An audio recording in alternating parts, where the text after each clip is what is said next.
Hi, my name is Jessica Messenger. I was born in Augusta, Western Australia. I lived in Margaret River for a couple of years, and then in Newman, which is a mining town up north, and Mandurah when I was in high school. I moved to Perth about 6 years ago. When I was a kid, my parents weren't as wealthy as a lot of the other people in town. Everybody else wore sport shop clothing and I didn't. And I used to tell kids when they said, "Oh, why don't you wear sport shop clothing?" I'd say very arrogantly, "Oh, because, like surf shop brand label clothes are made in like slave factories by small children." And it wasn't. Why? And I don't think, honestly, at 9, that I cared about that. I used to be a real shopaholic. When I was 18, I was on this huge income and living at home and not paying any rent, and I just bought thousands of dollars worth of clothes. And then I quit my high-paying job and went to work as a missionary actor on basically nothing. And I went to Thailand, and there was this massive flood while I was there, and I got stranded in Chiang Mai for 3 weeks. And I remember walking through the floods one day through the middle of the city, and there were factories that had like lost walls, and there were people working in these cramped conditions, millions of people in these tiny sheds sewing away with water around their feet, and little kids with bricks and mortar making the dam walls up against shops. Even the people who were working for themselves in really good businesses where they got paid quite well would say things to me like, "Oh, I can't take a day off because I'd feel bad about my customers."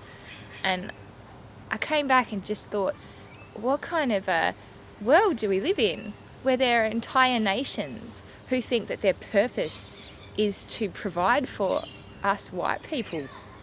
They're just a holiday destination and they make all our stuff for us, and they don't get holidays or nice stuff because they're some sort of substandard human being. I put myself on a clothing ban for a year. And when that year ended, I went to Valley Girl or some cheap little clothing factory type store, and I looked at this $10 dress and felt sick in my stomach, and I couldn't buy it. And that's when I started to look into fair trade seriously. I started to research on the internet. I just Google fair trade, ethical labour conditions, specific products, specific brands that I always thought were good. Were they really good? They never were. That was the really shocking thing. It wasn't like, oh yes, this brand is particularly bad and this brand is particularly good. They were just all so unethical. And I started to realise, like, we're so conditioned that cheap is good. The more we can get for the less amount of money is better. The more money we can get so we can buy more things is better. And I started to realise that things cost money for a reason, and if we pay less, somebody somewhere has paid that cost for us. So when I sat down and I wrote The Shoemaker's Daughter, I wrote a play about struggling with talking about this issue. I wrote a play about wanting happy endings and wanting entertaining stories and not wanting to offend audiences or offend people. And what I got was this really crazy, really funny play that had the capacity to talk honestly about how people make shoes, what labour conditions in other countries are like. I've nowhere to live. I don't have a birth certificate, and I don't know my last name. Okay, do you have any special skills? I can make shoes. I've worked in a shoe factory all my life. how we as wealthy Westerners can actually do something to make people's lives better in other countries, but still dealt with that conflict, dealt with that struggle, dealt with that shame, so that the audience didn't have to feel the shame and the conflict and the struggle. They could watch the characters on stage grapple with the struggle, but maybe they could go away and feel excited about actually doing something about fair trade. I think I often get really frustrated with the way things are and wait around for someone more excited or more passionate or more organised than me to do something about it so I can jump on the bandwagon. But the reality is, if you're the one who cares, who gives a damn, then you're the one who is the best person to do something. So I think change happens really slowly and really gradually, and you don't have to start off with something big. You can just start with something little and slowly let your life become more about making a difference in the world and less about making a dent in your credit card.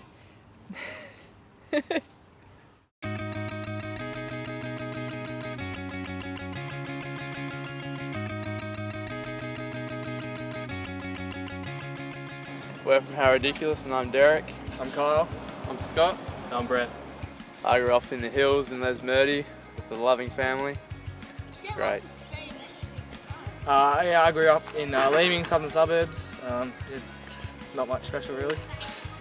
Growing up in Manning, sort of haven't really moved places in my life, just stayed put really. Yeah, and I grew up in Kensington and actually went to this very primary school where we're filming today. When I grew up, I definitely wanted to play in the NBA and just get paid to play basketball. It was my real dream. When I grew up, I always wanted to be a footballer. I think everyone growing up, all the guys just want to get out there, have a kick, and hopefully play for an AFL club. When I grew up and even now, I still don't really know what I want to do. Sort of just gone with stuff that I've enjoyed, and I've always enjoyed sport. So I've always played sport or done some form of sport. When I was growing up, I always wanted to be a pilot or a professional sports person. I went sort of to Phuket for leavers. It's the first time I've ever been to a third world country. I was pretty shocked at how different it is to here, and I suppose how uncomfortable they are. Not for necessarily the wrong reasons, but I suppose it did open my eyes to see that the world's really imbalanced. That we've just got a lot more than we need, and they've just got a lot less than they probably need. So I suppose that's contributed to my understanding and passion to sort of see justice, really. I've been to Thailand and Indonesia for Bali and Phuket quite a few times, and the first time I went, I was probably only 9 or 10. And I remember first seeing all these kids. There's kids working on the streets. They've barely got two shoes to wear. They got scraggly clothes and stuff. And I know it just really impacted me, and I didn't really know why. But as I'd obviously matured and obviously got an understanding of what happens in the world, I suppose it really motivated me to help some kids out, because there's people out there that are in positions and they can't get themselves out of it. So at How Ridiculous, we just make basketball shots. Some of them are pretty ridiculous, and we put them on the internet and we show people on YouTube. And eventually we took it to the Narrows Bridge, where Scotty made a big shot with the city in the background, and I always knew that once we made that shot that everyone would start to take notice of the crazy things that we were doing. And we often get asked how much money we've raised, and it's a pretty interesting question that people automatically think of the correlation between how much money you've raised and maybe how much success our little stunt is. And so I've actually sponsored my own sponsored child through Compassion, and I suppose I've got to see it as a bigger picture. It's not just me sponsoring my child that's going to eradicate poverty in the world. And through How Ridiculous, we get to reach out, go to schools, and talk to people about what Compassion stands for and what we stand for as a group. And I get to share that with them, and hopefully through that I can reveal to them what I see in all these kids and why I'm doing it, and hopefully that can change their minds and get them involved. I guess just through How Ridiculous, we've had the opportunity to share compassion with just many people, just through, yeah, as Carl said, we've been to a couple schools and we plan to go to more and just tell the kids and get into them early that, you just got to open up your heart and just really give to others that need it. I think the biggest way that they can get involved is personally, and going out there and giving you $44 a month out of your account to sponsor a child, to actually not only sponsor them to live, but also to form a relationship with them that is beyond just a monetary value. I think that's probably the greatest way that you can get involved. I think it's a good reminder that you can use whatever you've got, whatever talents, whatever voice you've got. Everyone's got a voice to be able to use, and if you keep talking long enough or loud enough, the message is going to get out there. And I think the main thing is just do something.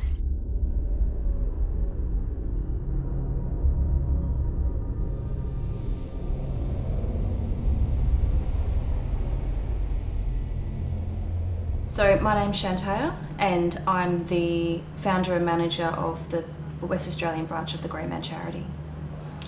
I grew up in Perth. I was born here in Perth. Spent most of my life here till my 20s and then I moved away interstate.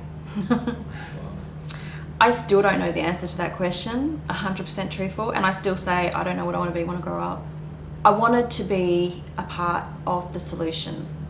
I didn't know what or how, but I wanted to be somebody who changed things in a big way. I think, from a really young age, growing up with a Thai mother in that household with her Thai friends, I could see from a very young age that women were not even close to being treated equally in our country as well as in this country. We quite often saw, she had young friends who had old husbands, and then, if the girls complained about anything, the husband would just basically have it deported, and boom, he's got a new one. And I guess it wasn't until I got older that I, started looking into things a bit more and going back to Thailand myself that I realised exactly how devalued women in Thailand really are. And it was way worse than what I ever thought.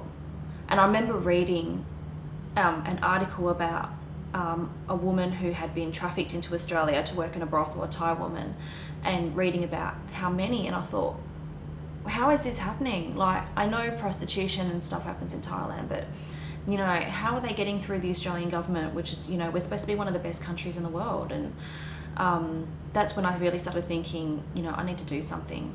So growing up, I always knew that I'd had a sister, Jenny, who had gone missing, but we never really knew exactly what had happened. And as I got into my 20s, the truth came that she had been sold.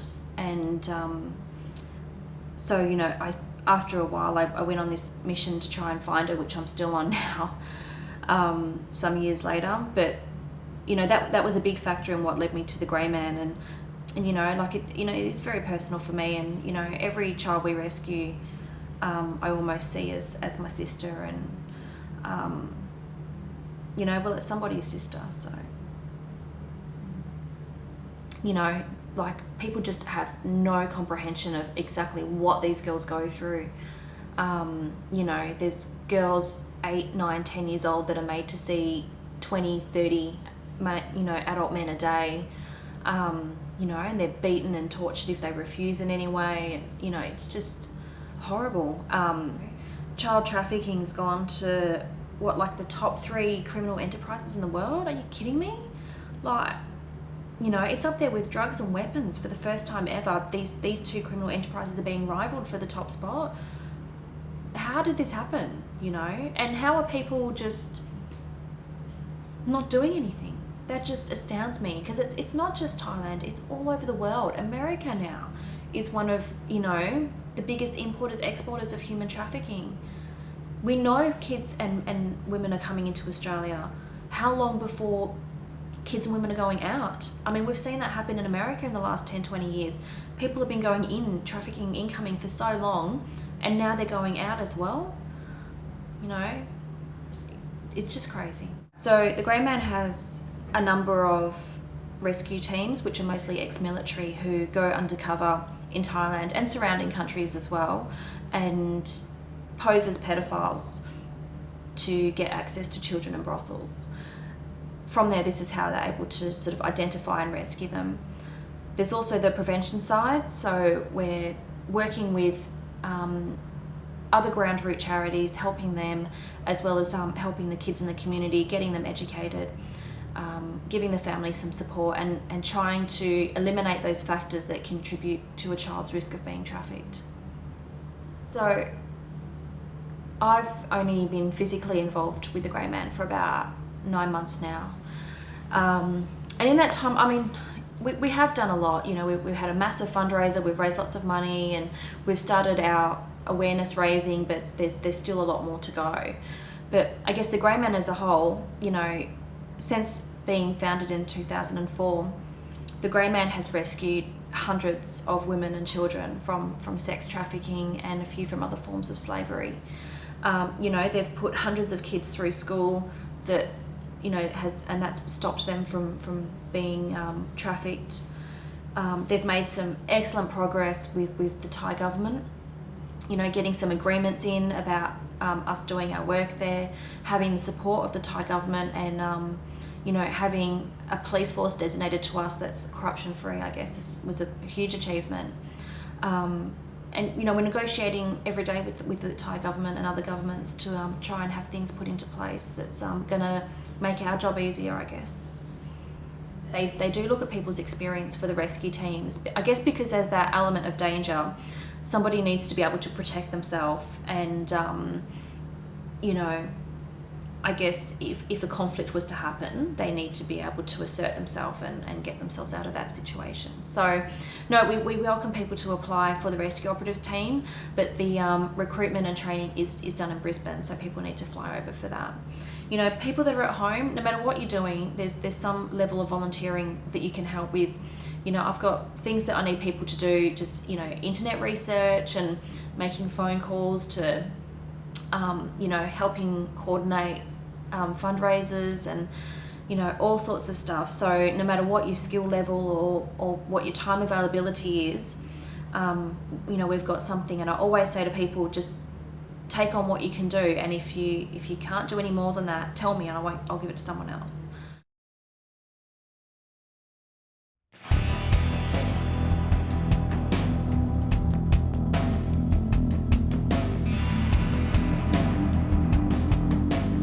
Hi, my name's Luke. I'm a plumber from Perth, and I'm the director of the Fair Tradie Project, and we build houses across nations for people in need. I grew up in Perth, Western Australia. I've spent the first few years of my life in the country, around Bunbury, Collie area, but my majority of my life has been around the Perth metropolitan area.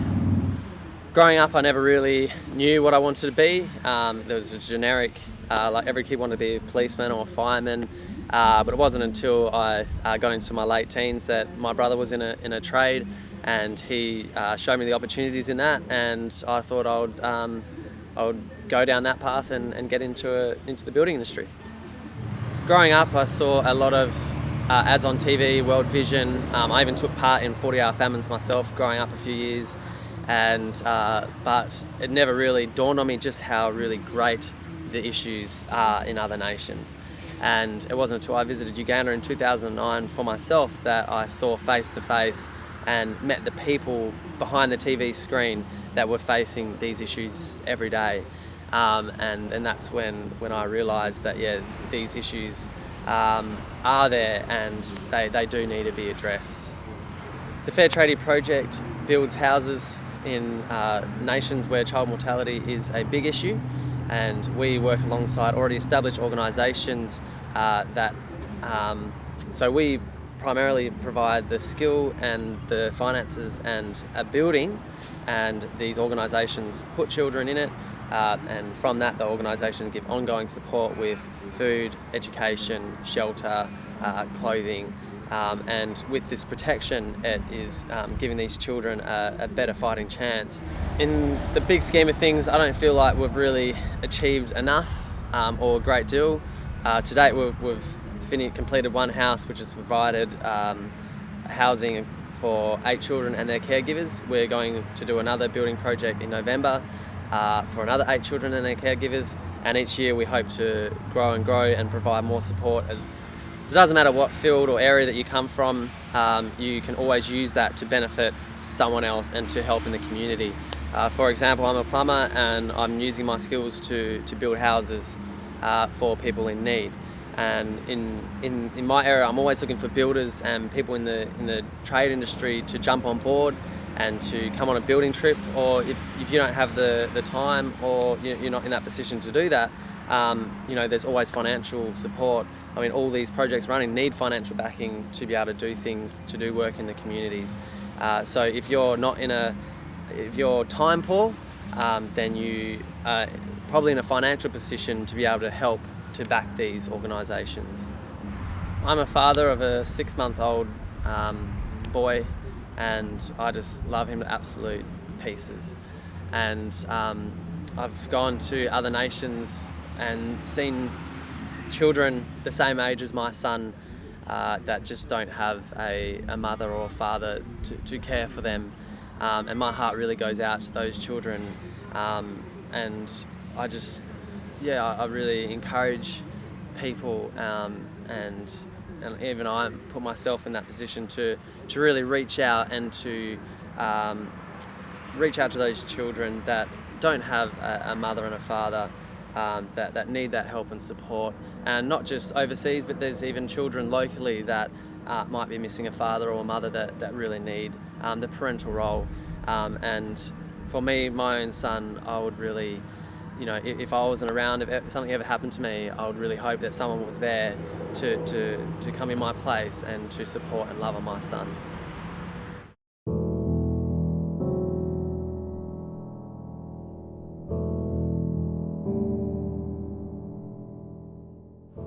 I'm Brooke Jones. I'm a midwife at King Edward Memorial Hospital in Western Australia. I grew up on a farm north of Perth in Bindoon, and I've always been born and bred in WA, Western Australia. I wanted to be a podiatrist, but then I studied nursing and fell in love with it. When I was 19, I went to Kenya on a nursing trip, and I realised that I had no idea what the world was like, and that women and children are often the members of the community that are quite neglected. So I realised that if you want the world to be better, then you need to do something about it. So that led to my midwifery studies. I spent a day in Kibera, which is one of the main slums in Nairobi in Kenya, and it broke my heart that the world was like that people lived like that, and here we're so sheltered, and I had no idea that people lived like that. And the more I craved to learn more about it, so I learned a lot about women's health and obstetric problems, because women don't have access to simple basic care that we have here that saves lives. So last year I wanted to go and work in West Africa and volunteer to try to improve maternal mortality, and the opportunity came up to volunteer at an obstetric fistula hospital. Now, obstetric fistulas are when in these countries, women are often malnourished, they don't have good diet, and they labour from a young age because girls don't necessarily go to school. Now they get married young and they get pregnant quite often when they're young. And their pelvises, because they're malnourished and they're young, have never formed properly. So they get pregnant with babies, and unfortunately they're never going to be able to birth vaginally. Now in Australia we have access to caesareans, but in the developing world they are inaccessible and unaffordable quite often. So these girls, they go into labour, and they labour for days and days, and they can't get a caesarean. So the labour is obstructed, and the woman can't deliver the baby until the baby dies and begins to decompose, and only then can they birth the child. And because they've been in labour for 5 to 7 days, the pressure of this baby's skull and all the tissues in their pelvis, it causes holes. So the bladder and the rectum and the vagina, they all become one because this woman's had a head pressing on all these tissues. So for the rest of her life, she will leak urine and sometimes feces through her vagina 24/7. The implications of that include the fact that she's always got a groin that's soaked in urine, so that leads to dermatitis. And quite often these women bleed because they've had days of labour. They can, many of them die, but some survive, and they're ostracised from their community because they smell and they're different, and there's lack of understanding there. So the hospital I went to, it repairs these fistulas and it's quite effective. They treat about 400 women a year and it's called the Aberdeen Women's Centre in Sierra Leone. So the West Australian Department of Health supported me to go there. And 6 weeks before I got there, they opened a maternity unit because they decided if we want to, we're treating fistulas, but we've got to stop them happening. And that's by providing basic but essential maternity care, including caesareans when they're needed. So this maternity unit opened 6 weeks before I got there, and in Sierra Leone, 1 in 8 women are dying in childbirth, which is equating to about 1 in 50 births.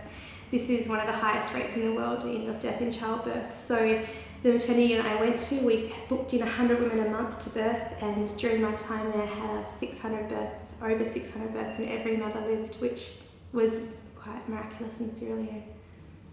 I think what the project, the Aberdeen Women's Centre, which was the project I was involved in Sierra Leone, I think that what it did for maternal outcomes and for Global Millennium Goal number 5 is that it showed West African communities that they don't need to have these death rates in childbirth. The women don't need to be dying.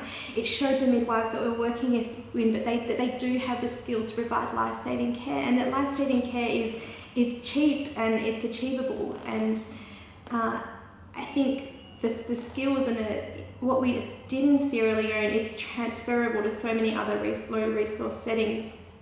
So yeah, I think it's really amazing what we did there, and I'm really privileged to be a part of it.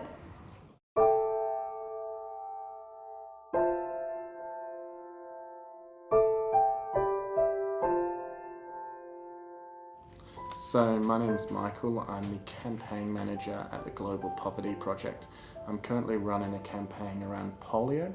I guess a couple of the other things I do is I'm a student here at UWA, finishing off my law degree, although I'm not on campus a lot, and I also tutor international relations for second and third year students here. So I was born here in Perth, but spent 8 years living over in the UK. Well, I used to actually want to be a historian, and then I realised that the thing I was most passionate about when I was studying history was actually ideas and social movements, so individuals who had changed the world. Yeah, so I guess I left school in end of 2005, start of 2006, and I did really well to be able to basically do any course I wanted at uni. I kind of realised that, well, actually the reason why I did really well at school wasn't because I was particularly intelligent or smart or anything like that, because I'm not. I'm probably as average as you can be. It was merely that I'd been given the opportunity to learn and the opportunity to study, and I guess I'd seized it. And I guess I became a firm believer in the fact that if given the opportunity, you really can make your dreams come true. But I became aware that there's 1.4 billion people living in extreme poverty around the world who perhaps are some of the most hardest working and inspiring people you'll ever meet, but because they're not given that opportunity, they can't make their dreams come true. And so to me, that was a powerful motivator in terms of wanting to go out and make a difference. So I'm currently running a campaign around polio in the lead up to the Commonwealth Heads of Government meeting. We're asking for that to be placed on the agenda. And really, I guess, what my role is to basically ensure that the government commits, gives a financial commitment at CHOGM. And I guess it's about running a campaign, which we launched 2 months ago, and it's an online petition where people basically sign on and ask world leaders to commit to funding the gap of US $590 million, which is currently limiting eradication efforts. And why are we campaigning on polio? How does it relate to extreme poverty? Well, I think when you look at polio, global collaboration, organisations like Rotary International have reduced the spread by 99% in the last 2 decades, in my lifetime alone. And what this is a powerful good news story. It illustrates the life-changing impact of our foreign aid. And what it also does, I think, is demonstrates progress in the broader fight against poverty. It's one of the things which I was fortunate enough to do earlier this year was to meet with the Prime Minister herself, Prime Minister Julia Gillard, and ask her whether or not she would put polio on the agenda at CHOGM. And she looked me in the eye and she said she had just been in America and that she had met Melinda Gates, who, together with her husband Bill Gates, is doing a lot of stuff for polio. And she said to me, Michael, I very much agree this is something we should do, but I need your help. And what she meant is she needed my help to demonstrate the public case to the public why this is something the government should do. And if I just share briefly, this is a letter she sent me in follow-up, where she basically said, "Thank you for raising this important issue with me during our meeting in March this year." And then she basically says at CHOGM later next month, she will put this on the agenda and raise it with the other countries present, their obligations to the Global Polio Eradication Initiative. Well, one of the most effective things you can do, which I always tell members of the audience when I'm speaking, is to actually go home and write just a brief email. It takes 5 minutes to your local member of parliament and say, whoever it is, as my local representative in parliament, I want you to do something about extreme poverty. This is an issue I care about, and I think that Australia should be a leader on these issues.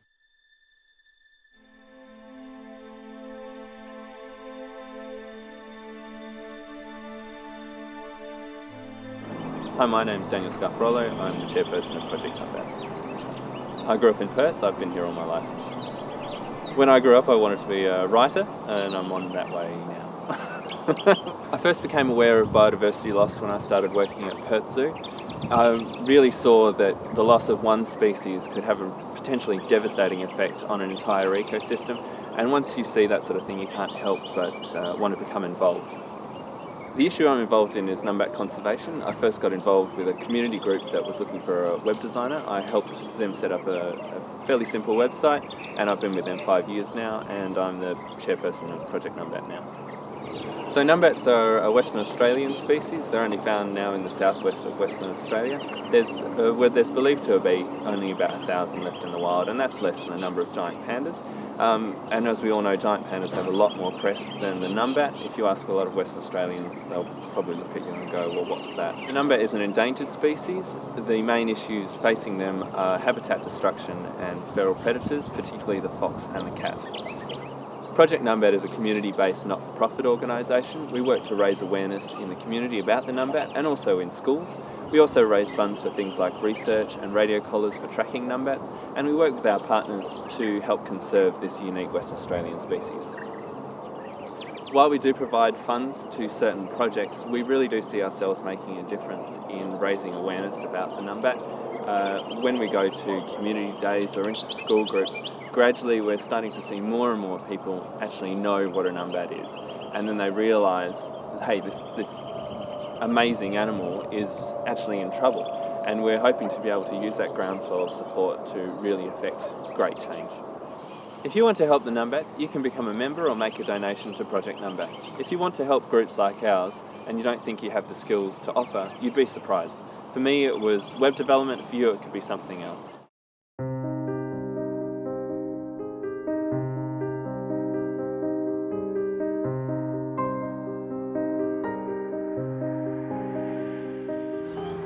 I'm Shona Hunter, I'm 28 years old and I'm a mother of 2, and I've been volunteering for Fair Trade for about 6 years.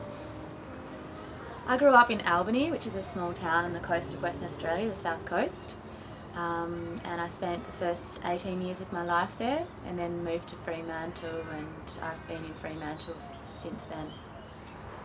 As a child I really wanted to be an actress, but as a teenager I developed a fondness for the environment and for social justice issues, and I started wanting to save the world. I was a manager at an organic shop in Fremantle, and the roaster of our coffee, our Fair Trade coffee, invited me to come and be a part of a group of businesses that were working together to promote the availability and awareness of fair trade in WA.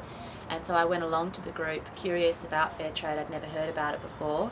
And as soon as I realised what it involved and what it was about, and how trade worked currently and what fair trade wanted to do, I became immediately passionate for it. Fair trade is an aware form of consumption. So it's about when you go shopping, it's about looking at the product you're going to buy and thinking about where it came from and who made it and under what conditions did they make that product.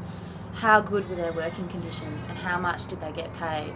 And that's pretty easy to discern when you look at the cost of a product. And if something is very, very cheap, it's questionable how much the person who made it got paid to make it.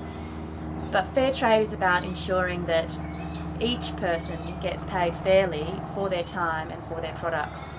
And if somebody's getting paid fairly for their work, they can then afford to send their children to school, they can afford healthcare for their family, and they could afford to invest in their business and invest in the future. if you're consuming something it's costing you nothing, the person who made it hasn't been paid properly. And so that their family is stuck in this cycle of poverty.